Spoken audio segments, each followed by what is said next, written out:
రాష్ట్ర హోంశాఖ కింద పనిచేసే ఒక విభాగం ఏ రకంగా నిష్పక్షపాతంగా పనిచేస్తుంది, వారిని వెంటనే రాజీనామా చేయించండి లేదా బర్తరఫ్ చేయండి అని చెప్పి మేము కోరాం.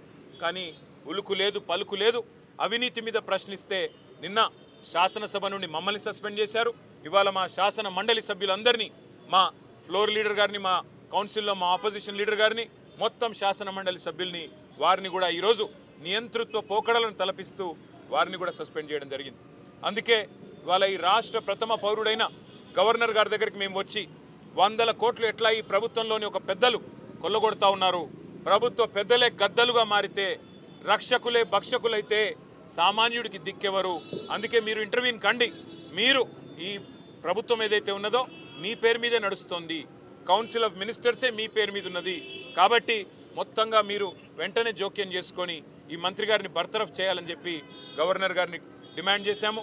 దాంతోపాటు ఒక independent enquiry, high court sitting judge అయినా లేదా ఏదైనా కేంద్ర ప్రభుత్వ సంస్థ అయినా వారితో వెంటనే ఒక విచారణకు కూడా ఆదేశించే విధంగా, ఈ వ్యవహారంలోని నిజానిజాలు నిగ్గు తేల్చే విధంగా మరి మీరు వెంటనే జోక్యం చేసుకోవాలని పెద్దలు గవర్నర్ గారిని కోరాము. మేము పరిశీలిస్తామన్నారు. ఇది నిజంగా కూడా ఇందిరమ్మ రాజ్యం అంటే గవర్నర్ గారు గుర్తు చేశాం.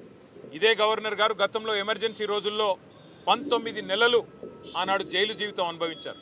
సార్, ఆనాడు మీరు ఎమర్జెన్సీలో ఏ ఇందిరమ్మ నియంతృత్వ పోకడల వల్ల మీరు జైలుకు పోయినారో ఇవాళ అదే పోకడలు, అవే నియంతృత్వ లక్షణాలు ఇక్కడ కూడా కనబడతా ఉన్నాయి. మీరు ఆనాడు బాధితులు, ఈరోజు తెలంగాణ ప్రజలు బాధితులు. కాబట్టి మీరు ముందుకు రండి, మరి తెలంగాణ రాష్ట్రంలో జరుగుతున్న ఈ ప్రజా సంపద దోపిడీని అడ్డుకోండి అని చెప్పి గవర్నర్ గారికి మేము విన్నవించాము. బర్తరఫ్ చేయాలి మంత్రి గారిని అని చెప్పి డిమాండ్ చేసినాము. వారు సానుకూలంగా స్పందిస్తారనుకుంటున్నాం.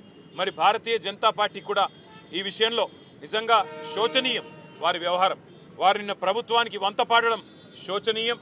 మరి ఇప్పటికైనా గవర్నర్ గారు స్పందించి మరి ముందుకు వస్తారో లేదో చూడాలి. మేము మాత్రం ప్రజాక్షేత్రంలో ఈ ప్రభుత్వ దోపిడీని ఖచ్చితంగా నిలదీస్తూనే ఉంటాం, ఎక్స్పోజ్ చేస్తూనే ఉంటాం.